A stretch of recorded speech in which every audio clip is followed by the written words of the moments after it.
That's your butt. Don't touch me. ଅଜାଗାରେ ମାନେ କ'ଣ ମୁଁ ତମ ବାପ ବୋଉଙ୍କର କ'ଣ ଅସୁବିଧା କରିଛି ମତେ ଗୋଟେ କଥା ଖାଲି ତୁ କହ କ'ଣ ଅସୁବିଧା କରିଛି? ମୁଁ ତ ସାର୍ ମୋର ଜଙ୍ଗଲରେ ବୁଲୁଥିଲି, ମୋ ରୋଡ୍ ସାଇଡ୍ରେ ବୁଲୁଥିଲି, ନଗା ଫୁଙ୍ଗା ହେଇକି ମୋର ଭୁକୁଥିଲି। ତୋ ବାପା ମୋତେ କହିଲା ଆରେ ଡଗେଶ ଭାଇ ତମେ କାହିଁ ବୁଲିବ ଚାଲ ଘରକୁ। ଏକରେ ମୁଁ ତମକୁ ଭରସା କରି ତମ ଘରକୁ ଆସିଲି, ଏକରେ ତମେ ମୋତେ ପୁଲି ଘରୁ ସ୍ତ୍ରୀଲିଙ୍ଗ କରିଦେଲ। ତାପରେ ପୁଅ କେତେବେଳେ ଆସିକି ଗାଣ୍ଡିରେ ହାତ ମାରି ଦଉଛି, ବାପ କେତେବେଳେ ଆସିକି ଗାଣ୍ଡିରେ ହାତ ମାରି ଦଉଛି। ଆଉ ତ ମାଇକିନାକୁ କାହିଁ ଛାଲ, ତା ମାଇକିନାକୁ କୁହ ମୋ ଗାଣ୍ଡିରେ ଆସି ହାତ ମାରିଦଉ। ଆବେ କ'ଣ ବେଟା ମୋ ଗାଁଟି ନା ଗଭର୍ଣ୍ଣମେଣ୍ଟ ଏରିଆ, ଯିଏ ନାହିଁ ସିଏ ଆସି ହାତ ମାରି ଦେଇ ପଳଉଛି। ଏତେ କ'ଣ ହିଷ୍ଟ୍ରିଆ ଭଳିଆ ତମ ସବୁ। ଏକରେ ମୋତେ ଖାଇବା ପିଇବାକୁ ଦେଇ ରଖିଲେ ବୋଲି ମୋତେ ଏଇ କାମ ଲାଷ୍ଟକୁ କରେଇବ, ମୋ ଗାଣ୍ଡିରେ ହାତ ମାରୁଛ ଆସିକି।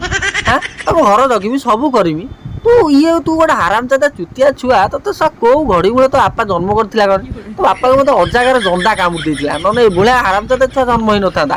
ତୁ ଶଳାଟି ଛୁଆ ଚୁତିଆ ଛୁଆ, ତୁ ମୋତେ ଖଟ ଉପରୁ ଗଳି ପଡ଼ିଥିଲୁ, ତୋ ପଛ ତାଳୁଟା ମାଡ଼ ହେଇଯାଇଥିଲା, ସେଇଥିପାଇଁ ଏଭଳିଆ ଛୁଆ ଜନ୍ମ ହେଇଛି। ଆଉ କାହିଁକି ସେମିତି ହଉଛ?